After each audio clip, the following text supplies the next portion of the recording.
பீகாருடைய சட்டமன்ற தேர்தலில் பிரம்மாண்டமான வெற்றியை என்டிஏ கூட்டணி பெற்று இருக்கு இல்லையா? அதே ஃபார்முலாவை இங்க தமிழ்நாட்டிலும் அமல்படுத்தணும் அப்படின்னு நினைக்கிறாங்க பாஜக. உதாரணமா சொல்லணும்னா, அங்க கிட்டத்தட்ட பீகார்ல ஒரு 20% இஸ்லாமியர்களுடைய வாக்குகள் இருக்கு. அதை பெருசா நம்பி இருந்தாங்க காங்கிரஸ் ஆகட்டும், திரு தேஜஸ்வி யாதவுடைய ஆர்ஜேடி ஆகட்டும். ஆனா திரு ஓவைசி அவருடைய பார்ட்டி அங்க பெரிய அளவுல வாக்குகளை பிரிச்சாங்க. கிட்டத்தட்ட 5 எம்எல்ஏக்களை வெற்றி பெற்று இருக்காங்க.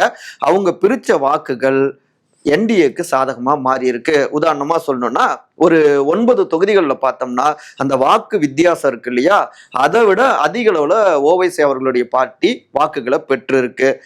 அடுத்து பட்டியல் சமூகத்தினருடைய வாக்குகளை பெரிய அளவுல பிஎஸ்பி திரட்டியிருந்தாங்க, பகுஜன் சமாஜ் பார்ட்டி. உதாரணமா சொல்லணும்னா, ஒரு 20 தொகுதிகளில் அந்த வெற்றி வாக்கு வித்தியாசம் இருக்கு இல்லைங்களா, அதை விட அதிக அளவுல பிஎஸ்பி பார்ட்டி வாக்குகளை பெற்று இருக்காங்க.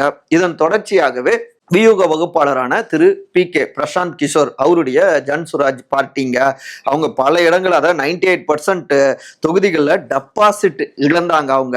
ஆனாலும் ஒரு 33 தொகுதிகளில் பார்த்தோம்னா அவங்க பெற்ற வாக்குகள் தான் மெகா கூட்டணியை தோல்வியடைய வைத்தது அப்படிங்கிறாங்க. ஏன்னா அந்த 33 தொகுதிகளில் அந்த வாக்கு வித்தியாசத்தை விட இவங்க பி.கே. பார்ட்டி அதிக வாக்குகளை பெற்று இருக்காங்க.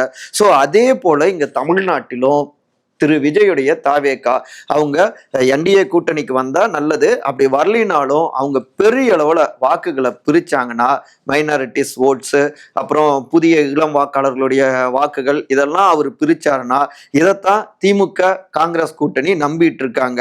அது இந்த பக்கம் பாசிட்டிவா என்டிஏ கூட்டணிக்கு மாறும் அப்படிங்கிறது தான் உள்துறை அமைச்சர் திரு அமித்ஷா அவருடைய ஒரு திட்டமா இருக்கு. அது நிச்சயமா இங்க ஒர்க் அவுட் ஆகும் அப்படிங்கிறாங்க கமலாலயத்து சீனியர்கள். பார்ப்போம் தமிழ்நாட்டு வாக்காளர் பெருமக்கள் என்ன ரிசல்ட் கொடுக்குறாங்கன்னு.